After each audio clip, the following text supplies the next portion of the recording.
जय हिंद दोस्तों, कैसे हैं आप सब। एक बार फिर हम लोग मिल रहे हैं आपके अपने इस यूट्यूब चैनल 2 पे। हम लोग का सेकंड चैप्टर जो है पूरा कंप्लीट हो गया था, is matter around us pure. आज हम लोग थर्ड चैप्टर जो है शुरू करने वाले, स्टार्ट करने वाले हैं, जिसका नाम है एटम्स एंड मॉलिक्यूल्स। ठीक, एटम्स और एंड मॉलिक्यूल्स हम लोग शुरू करने वाले हैं, परमाणु एवं अणु के बारे में, है ना। एटम्स को क्या बोलते हैं, परमाणु, और मॉलिक्यूल्स को क्या बोलेंगे, अणु।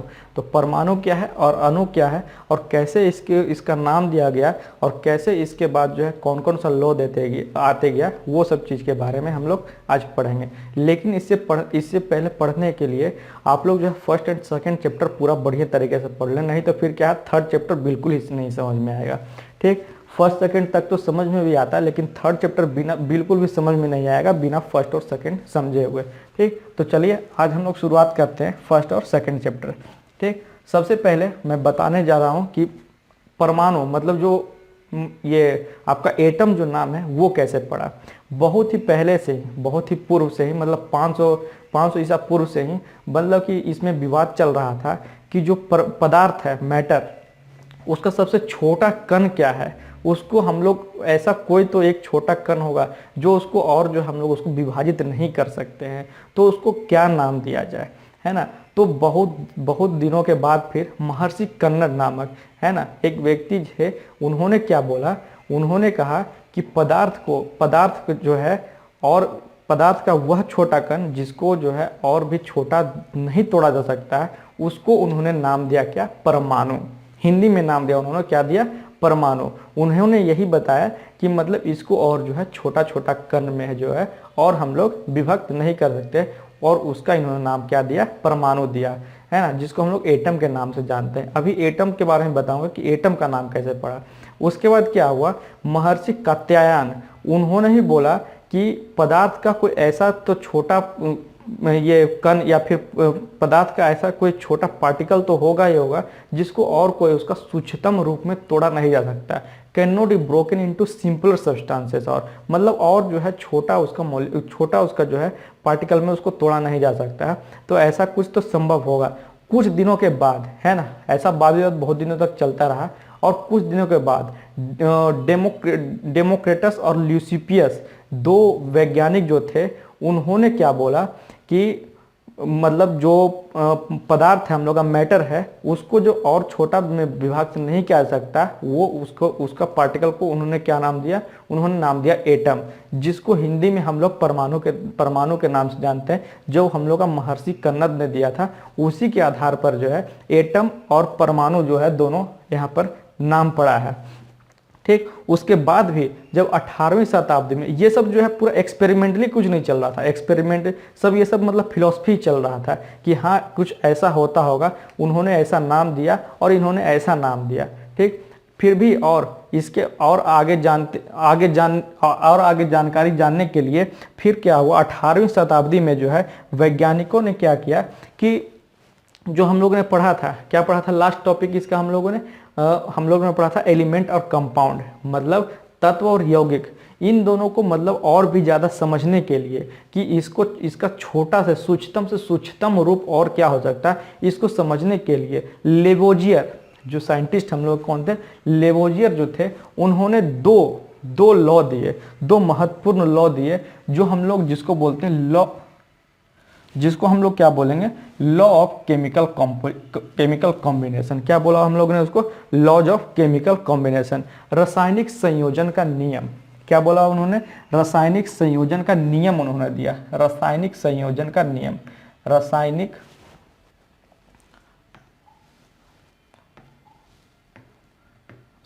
संयोजन का नियम उन्होंने दिया, रासायनिक संयोजन का नियम।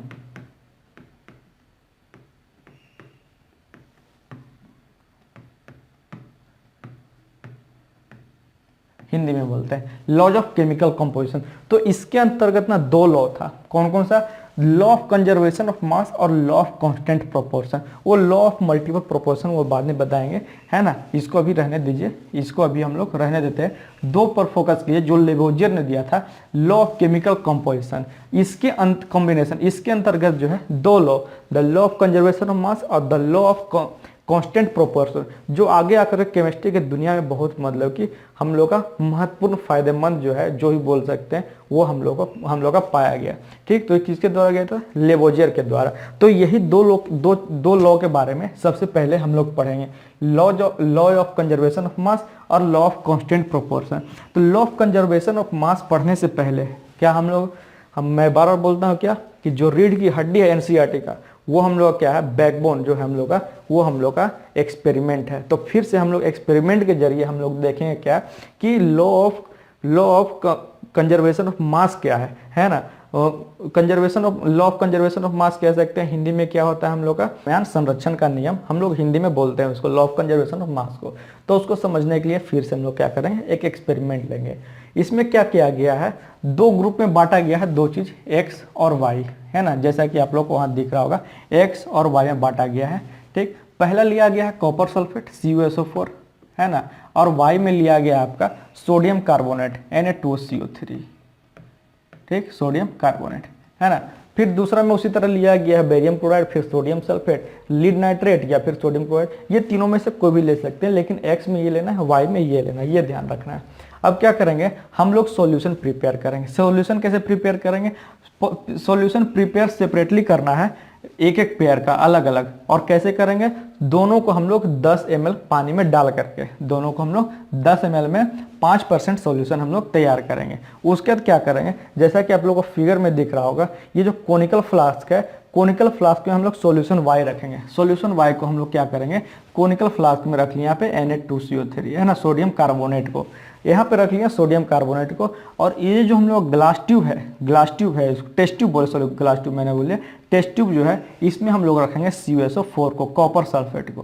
क्या रखेंगे, CuSO4 को। कुछ इस तरह से ऐसे इसको रस्सी से बांध देना है और कोनिकल फ्लास्क को कॉर्क से हम लोग क्या करना, सील कर देना है। इस तरह से इसको रखना है ताकि हम लोग का इसमें मिक्सअप ना हो, एक्स और वाई सॉल्यूशन जो हम लोग का मिक्सअप नहीं हो। ठीक, एक्स और वाई सॉल्यूशन क्या हो, मिक्सअप नहीं हो। अब इसको क्या करेंगे, अब इसको हम लोग क्या करेंगे, थोड़ा देर इसको हम लोग या तो हीट कर सकते हैं, या तो नहीं, या तो हीट कर दीजिए, या तो इस तरह रहने दीजिए, कोई दिक्कत नहीं है। लेकिन कुछ इस तरह रखेंगे कि कुछ इसमें जो है हम लोग का इसमें मिक्स ना हो। तो हम लोग क्या देखेंगे, थोड़े देर बाद आप लोग क्या ऑब्जर्व करेंगे, इसमें ऑब्जर्व करेंगे कि अगर इसमें कोई केमिकल रिएक्शंस होता भी है तो भी कोई दिक्कत नहीं है, अगर नहीं होता तो भी कोई दिक्कत नहीं, और अगर होता है तो भी कोई दिक्कत नहीं है। और उसके बाद क्या करेंगे, दोनों का हम लोग वेट का मेजरमेंट करेंगे, मास का मेजरमेंट करेंगे। तो हम लोग क्या देखते हैं, दोनों का मास सेम ही है, अभी तक कोई चेंजेज नहीं आया है। ठीक, इतना दूर तक सही है। अब क्या करेंगे, हम लोग एक्स और वाई को हम लोग क्या करेंगे, मिक्सअप कर देंगे। हम लोग एक्स और वाई का मिक्सअप कर देंगे। ये जो हम लोग का टेस्ट ट्यूब है, इसको हम लोग पूरा उड़ेल देंगे किसमें, हम लोग वाई का सॉल्यूशन में। तो दोनों जब मिक्सअप करेंगे और उसके बाद फिर क्या करेंगे, फिर से दोनों को हम लोग क्या करेंगे, मास का मेजरमेंट करेंगे। दोनों का क्या करेंगे, मास का मेजरमेंट करेंगे। उसमें भी फिर क्या पाया जाएगा कि मास में अभी भी कोई चेंजेस नहीं आया, जितना दोनों का मास पहले था उतना ही मास अभी भी दोनों का है ना। तो इससे क्या पता चलता है कि कुछ भी कर ले, किसी भी तरीके से हम लोग का क्या हो जाएगा, मास ना तो क्रिएट होगा ना ही डिस्ट्रॉय होगा, है ना। मास ना तो बढ़ेगा और ना घटेगा। तो ये हम लोग का लॉ ऑफ कंजर्वेशन ऑफ मास था। ये क्या दिया गया था, पहला जो था हम लोग का लॉ ऑफ कंजर्वेशन ऑफ मास, जो कि पहला हम लोग का था लेवोजियर के दिया गया, एंटोन लेवोजियर जो हम लोग के साइंटिस्ट थे, उनके द्वारा दिया गया था। देखिए इसमें लिखा हुआ है कि during a chemical reaction the total mass and number of atoms of the reactants equal to the total mass and number of atoms of the product. ये थोड़ा एलोबरेट करके लिखा हुआ है ना, ये थोड़ा एलेबोरेट करके लिखा हुआ है। अभी जो एक्सपेरिमेंट हम लोग देखा उससे यही समझिए कि जो भी हम लोग का मास, जो हम लोग का, या जो भी रिएक्शन, केमिकल कोई रिएक्शन में हम लोग क्या होगा, ना ही मास हम लोग का ना तो क्रिएट होगा और ना ही हम लोग का डिस्ट्रॉय होगा, ना ही खत्म होगा और ना ही बढ़ेगा। जितना हम लोग का टोटल मास था एटम का, वही हम लोग का टोटल मास जो रह जाएगा बाद में मिलाने के बाद या फिर मिलाने के पहले कोई भी एक केमिकल रिएक्शन में। अगर बात करें इसमें, देखिए इसके हम लोग क्या है, इसमें देखिए क्या किया गया है, ये डबल एच लिया गया है, ये डबल ओ लिया गया, डबल एच, है ना। इसमें क्या किया गया है, इसको जब तोड़ा गया था क्या है, HOH और फिर HOH दोनों अलग अलग बना है। ठीक, तो इसमें हम लोगों ने क्या किया, इसमें हम लोगों ने क्या नोटिस किया कि यहाँ पर इक्वल नंबर ऑफ हाइड्रोजन है और equal number of hydrogen atom है, और इधर भी हम लोग को मिला है equal number of hydrogen oxygen मिला है। ठीक, दोनों देखिए, यहाँ पर दो दो चार हाइड्रोजन, तो इधर भी 2 और 2 4 हाइड्रोजन और 2 ऑक्सीजन, तो यहाँ पे 1 1 2 ऑक्सीजन। मतलब number of reactant side equal to number of product side हम लोग को मिलेगा कोई भी एक केमिकल रिएक्शन में, और इसका मास कभी भी चेंज नहीं होगा, मास हमेशा इक्वल ही होगा। तो ये हम लोग का लॉ ऑफ कंजर्वेशन ऑफ मास था, जो कि पहला लॉ ऑफ केमिकल कॉम्बिनेशन के अंतर्गत आता है, जो किन्होंने दिया था, तो लेबोजियर ने दिया था। ठीक, ये लॉ ऑफ कंजर्वेशन ऑफ मास के बारे में बात हो गया, तो ये हो गया। उसके बाद क्या हुआ, इसमें रखते हैं इस स्लाइड को, हम लोग पहले देख लेते हैं लॉ ऑफ कांस्टेंट प्रोपोर्शन, है ना, जो कि उसी में जो दूसरा लॉ दिया गया था लेबोजियर के द्वारा, वो देखते हैं। तो उन्होंने क्या फिर बताया कि कोई भी केमिकल रिएक्शन में क्या होगा, हम लोग का जो भी एटम जो प्रेजेंट रहेगा, जो हम लोग का मॉलिक्यूलर मास रहेगा, जो भी एटम का, जो भी एलिमेंट का, वो हमेशा हम लोग का फिक्स्ड प्रोपोर्शन में ही रहता है, समान अनुपात में ही रहेगा। जैसे अगर हम लोग बात करें CO का, है ना, CO क्या होता है हम लोग का, कार्बन मोनोऑक्साइड। क्या होता है, कार्बन मोनोऑक्साइड, जो यहाँ पे दिया हुआ है पहले से, कोई दिक्कत नहीं। ये देखिए ब्लैक वाला कार्बन दिखा रहा है, रेड वाला हम लोग का ऑक्सीजन दिखा रहा है, तो एक ही इधर मौजूद है। ठीक, अगर इधर बात करें तो इधर कार्बन 1 है, ऑक्सीजन 2 है, तो इधर भी कार्बन 1 ऑक्सीजन 2, तो CO2 बनता है कार्बन डाइऑक्साइड। लेकिन एक कार्बन 1 ऑक्सीजन, तो कार्बन मोनोऑक्साइड। तो CO अगर बात करें, अगर मैंने क्या बोला कि हम लोग का जो इसका जो प्रोपोर्शन हम लोग का क्या रहेगा, फिक्स रहेगा बाई मास हम लोग क्या रहेगा, जो हम लोग का द्रव्यमान के आधार पर जो हम लोग का इसका जो है प्रोपोर्शन, जो अनुपात जो हम लोग का फिक्स रहेगा। वो कैसे, अगर कार्बन का बात करें तो एटॉमिक मास हम लोग का कितना होता है, तो 12 होता है, हम लोग कहते हैं क्या 12 होता है, और ऑक्सीजन क्या होता है 16 होता है ना। इसका अगर रेशियो बोले, चूंकि फिक्स प्रोपोर्शन में लेना है ना, तो 3:4 में आएगा, है ना, 3:4 में। तो कोई भी अगर मान लेते हैं कार्बन मोनोऑक्साइड का हम लोगों ने बहुत अमाउंट में हम लोगों ने गैसेस ले लिया है इसका, जैसे मान लेते हैं 1 लीटर या 2 लीटर ले लिया, अगर मान लेते हैं उसमें से 1 ml भी निकाल देते हैं ना, तो हम लोग का जो रेशियो रहने वाला है वो 3:4 रहने वाला, वो कभी चेंज नहीं होगा। अगर उसी तरह मान लेते हैं H2O के बारे में, H2O क्या होता है, वाटर होता है ना। H2O, H का क्या हो जाएगा 2 हो जाएगा, 2:2, ऑक्सीजन क्या हो जाएगा 16। कहने का मतलब है 1:8 के रेशियो में ये हमेशा रहेगा। अगर मान लेते हैं हम लोग 1 बाल्टी पानी ले लेते हैं, 1 बाल्टी पानी में भी हम लोग का रेशियो 1:8 का ही रहेगा बाई मास, और अगर हम लोग उसमें 1 बूंद निकालते हैं पानी का, तो उसमें भी क्या रहेगा, रेशियो हम लोग का 1:8 का ही रहेगा। इन्होंने ऐसा कहा लॉ ऑफ कांस्टेंट प्रोपोर्शन के जरिए, है ना। और तो ये जो नाम दिया गया, इसको हम लोग बोलते हैं लॉ ऑफ डेफिनिट प्रोपोर्शन, या फिर ये जो है प्राउस्ट के द्वारा भी दिया गया था। ये प्राउस्ट जो है नियम, हम Joseph Louis Proust gave this law, hence Proust जो है वही बोले थे क्या कि लॉ ऑफ कांस्टेंट प्रोपोर्शन। लेकिन जो लॉ ऑफ कांस्टेंट प्रोपोर्शन, ये ध्यान देना किसके प्रोपोर्शन में रहेगा, बाय मास, है ना, द्रव्यमान के अंतर्गत जो है प्रोपोर्शन में वो सेम रहेगा। यहाँ पे लिखा हुआ क्या, एक बार हम लोग लॉ देख लेते हैं। Law of constant proportion states that a chemical compound always contains exactly the same proportion element by mass. By mass ये ध्यान रखना है, ठीक। बाय मास हम लोग का जो क्या रहेगा, हम लोग का प्रोपोर्शन हमेशा सेम रहेगा, जैसे कि मैंने आपको एग्जाम्पल में दिया। लेकिन अभी हम लोग का कहानी खत्म नहीं हुआ था, आगे और जा करके तो इतना से भी हम लोग का बात नहीं बना, है ना। तो इसके बाद क्या हुआ, जॉन डाल्टन आए। क्या है, जॉन डाल्टन आए, जो कि हम लोग केमिस्ट्री में, है ना, बहुत ही महत्वपूर्ण भूमिका है उनका। उन्होंने क्या किया, ये जो लॉ दोनों दिया गया ना, वो हम लोग का लेबोजियर के दिया हुआ है, कंफ्यूजन मत कीजिएगा। जो लॉ ऑफ केमिकल कॉम्बिनेशन के अंदर ही हम लोग आता है law of conservation of mass और लॉ ऑफ कांस्टेंट प्रोपोर्शन। लेकिन बाद में लॉ ऑफ ये प्राउस्ट ने भी ये बोला था कि हम लोग का जो है केमिकल कांस्टेंट प्रोपोर्शन जो है फिक्स रहेगा बाय द मास। लेकिन लेबोजियर के द्वारा ही सबसे पहले जो है दोनों हम लोग क्या किया गया था, लॉ दिया गया था, तो इसमें कंफ्यूजन नहीं किया। लेकिन यहाँ भी हम लोग काम खत्म नहीं हुआ, और उसके बाद आए हम लोग कौन, तो डाल्टन साहब आए। कौन आए, डाल्टन साहब आए, जॉन डाल्टन। तो सबसे पहला जो है रोचक बातें जो है जॉन डाल्टन साहब के बारे में जो हम लोग बात कर लेते हैं। बहुत ही मतलब कि रोचक कहानी है इनके बारे में।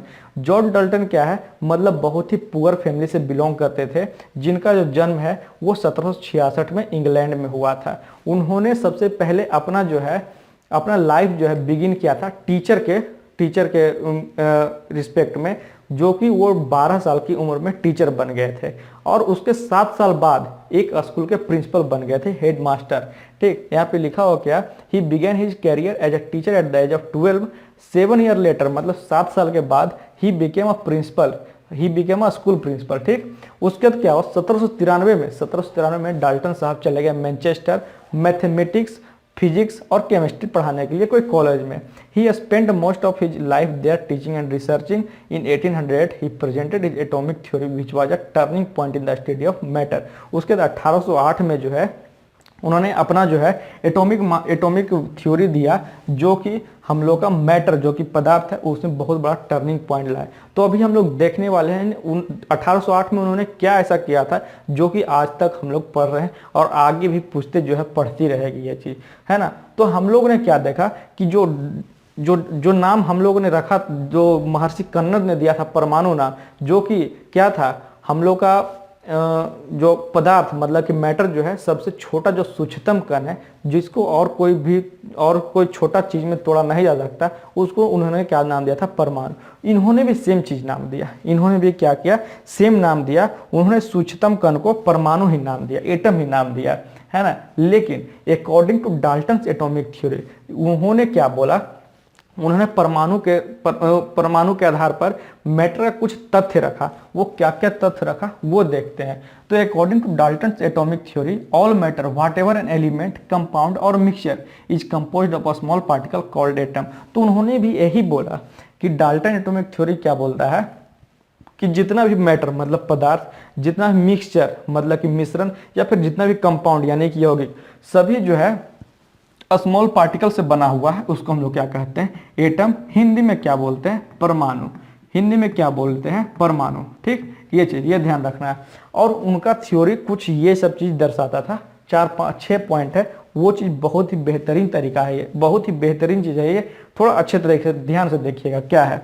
इन्होंने क्या किया, कहा, पहला जो सेंटेंस देखिए कि all matter is made up of very tiny particle called atom. जितना भी पदार्थ, जो भी मैटर है हम लोग का बहुत ही छोटा पार्टिकल से, जो बहुत ही छोटा कण से बना हुआ है, उसको हम लोग क्या नाम दिए, एटम मतलब परमाणु। विच पार्टिसिपेट इन केमिकल रिएक्शन, जो कि केमिकल रिएक्शन में हम लोग का भाग लेगा, मतलब कि रासायनिक अभिक्रिया में जो भाग लेगा वो बहुत ही छोटा पार्टिकल का बना हुआ रहता है पदार्थ, उसको हम लोग क्या कहेंगे, एटम। दूसरा, एटम और individual particle which can not be created और destroyed in a chemical reaction. Atom जो है हम लोग का है ना, इंडिविजुअल पार्टिकल, उसको हम लोग बांट नहीं सकते हैं और वो ना ही तो क्रिएट किया जा सकता है, ना ही डिस्ट्रॉय किया जा सकता है, ना ही हम लोग उसका उत्पत्ति कर सकते हैं, ना ही उसको नष्ट कर सकते हैं कोई भी केमिकल रिएक्शन, कोई भी हम लोग रासायनिक अभिक्रिया में। ये हम लोग का दूसरा पॉइंट उन्होंने बताया। तीसरा पॉइंट उन्होंने क्या बोला कि atoms of a given element are identical in mass and chemical properties, है ना। एटम जो है, कोई भी एलिमेंट का जो एटम है वो क्या होता है, मास का आइडेंटिकल होता है और उसका केमिकल प्रॉपर्टीज भी एक ही तरह का होता है। मतलब कोई भी एलिमेंट का एटम ले लीजिए, कोई भी एक छोटा सा एलिमेंट, उसका जो है मास और उसका जो है केमिकल प्रॉपर्टीज एक ही जैसा रहेगा। ठीक, ये चीज। फोर्थ में आइए, देखिए क्या बोला गया कि atoms of different element have different masses and chemical properties. लेकिन अगर दूसरा एलिमेंट का अगर हम लोग एटम लेते हैं तो उन लोग का हम लोग का क्या होगा, उन लोग का हम लोग का मास और केमिकल प्रॉपर्टीज अलग अलग रहेगा, जाहिर सी बात है।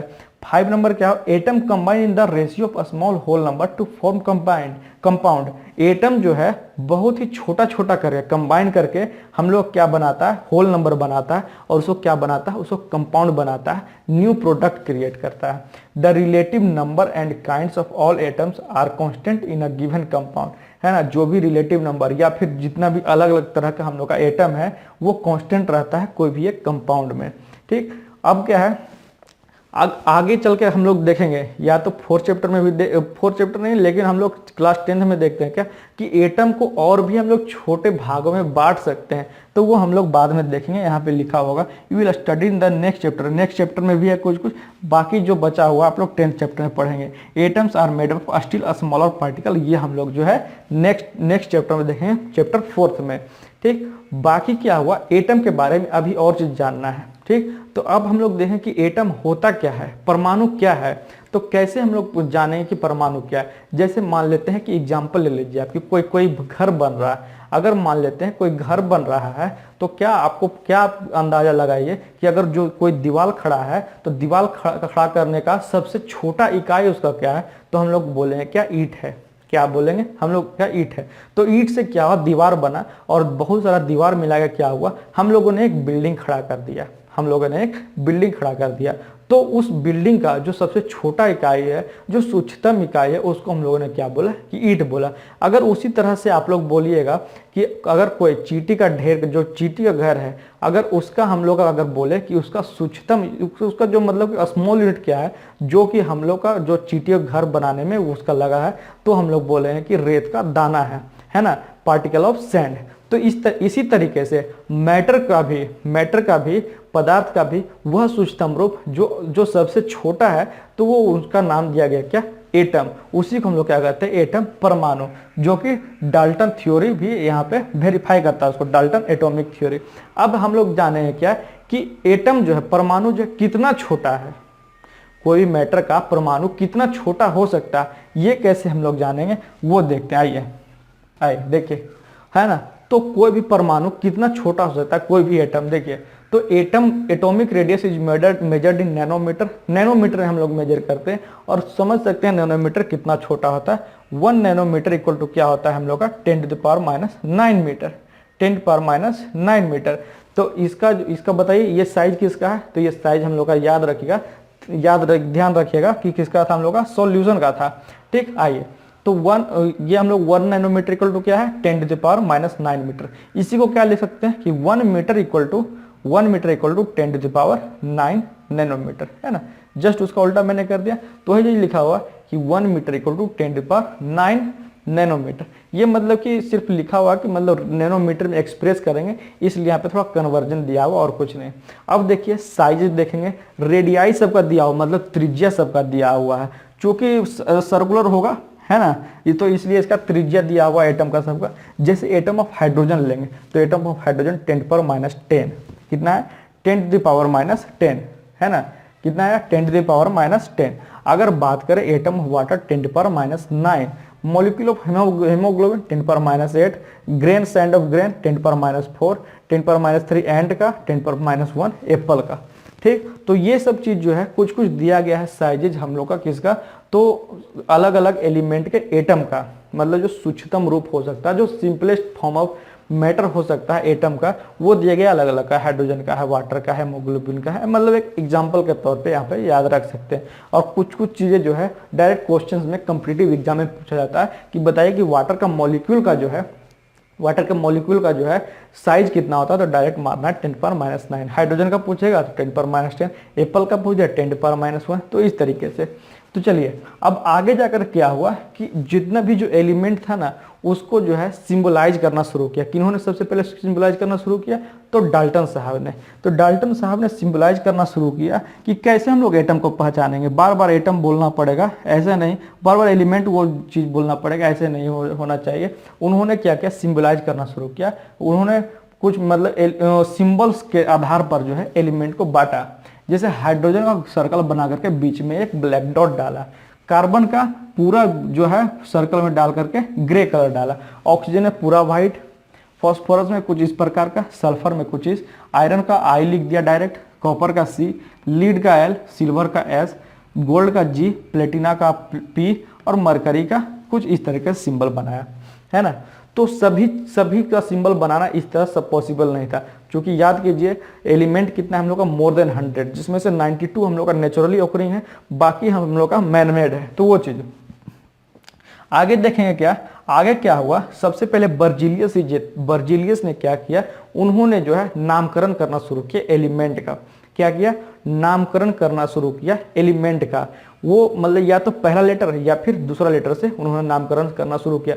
बहुत सारा लेटर ऐसा बना, जैसे कि मान लेते हैं Cl, क्लोरीन, लेकिन क्लोरीन CHLORIN लिखते हैं हम लोग, पहला लेटर ना ही दूसरा लेटर लिया हुआ है, ये लिया हुआ तीसरा लेटर। तो मतलब कि जो पहला लेटर लिया और जिस पर ज्यादा जोर पड़ रहा है उस पर लिया गया L, है ना, बहुत सारा लैटिन वर्ड से लिया गया। जैसे आयरन का हम लोग देखें Fe मतलब फेरस, Fe लेते हैं, ठीक। उसी हिसाब से बहुत बहुत मतलब कि बहुत अलग अलग बहुत सारा का लैटिन नेम भी लिया, बहुत सारा ग्रीक वर्ड से भी लिया गया, बहुत सारा का पहला वर्ड लिया गया, बहुत सारा का फर्स्ट एंड सेकेंड वर्ड लिया गया, बहुत का पहला और जिस पर जोर पड़ रहा जो वर्ड उस पर लिया गया।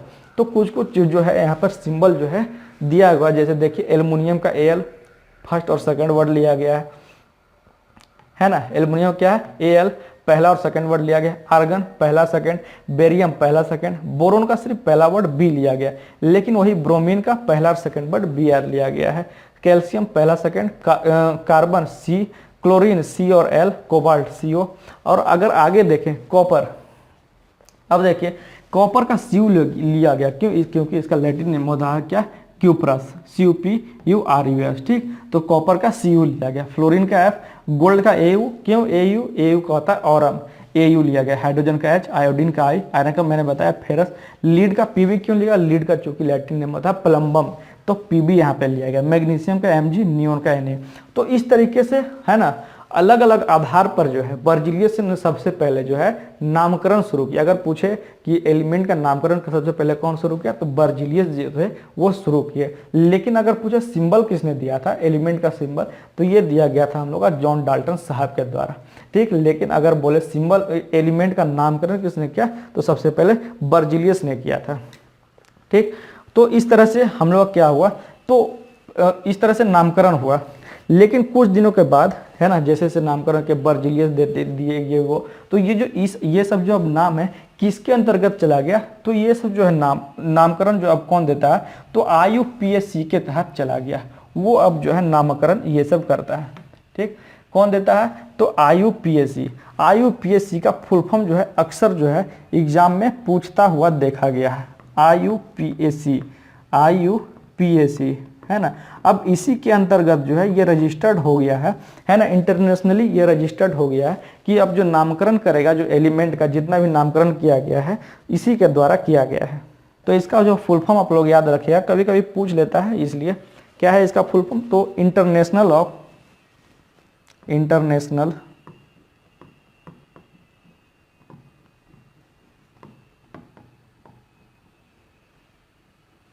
International union of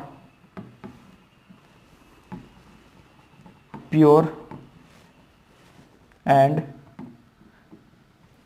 applied chemistry है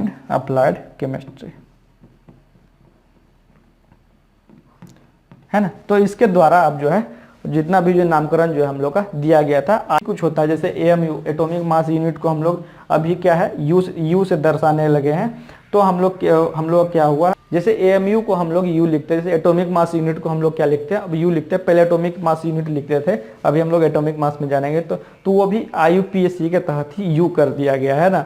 तो जो भी मतलब अभी दिया जाता है, पहले जो साइंटिस्ट थे वो अपने हिसाब से दिए थे, लेकिन अभी जो है रजिस्टर्ड हो गया IUPAC के तहत। जितना भी हम लोग केमिस्ट्री का चीज़ है, जो भी सिंबल है, जो भी नामकरण है, वो इसी के द्वारा दिया जाता है, ठीक। तो आज तक इतना ही रखते हैं, है ना।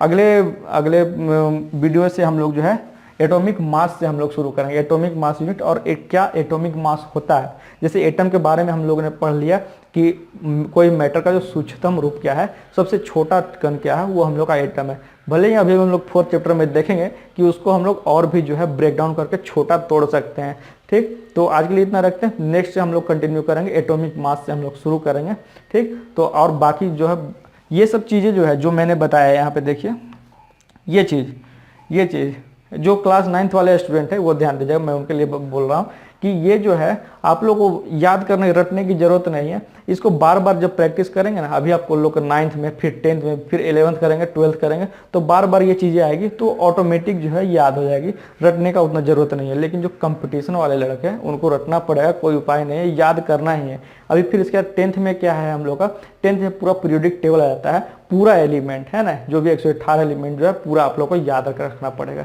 है ना। कब क्या क्वेश्चन पूछ दे कोई नहीं जानता है, ठीक। सिलेक्शन लेना है तो इतना है तो करना ही पड़ेगा, है ना। पूरा जी जान लगा देना है इस बार, क्योंकि अगर इस बार सिलेक्शन नहीं हो तो फिर 5 साल जो है इंतज़ार करना पड़ेगा।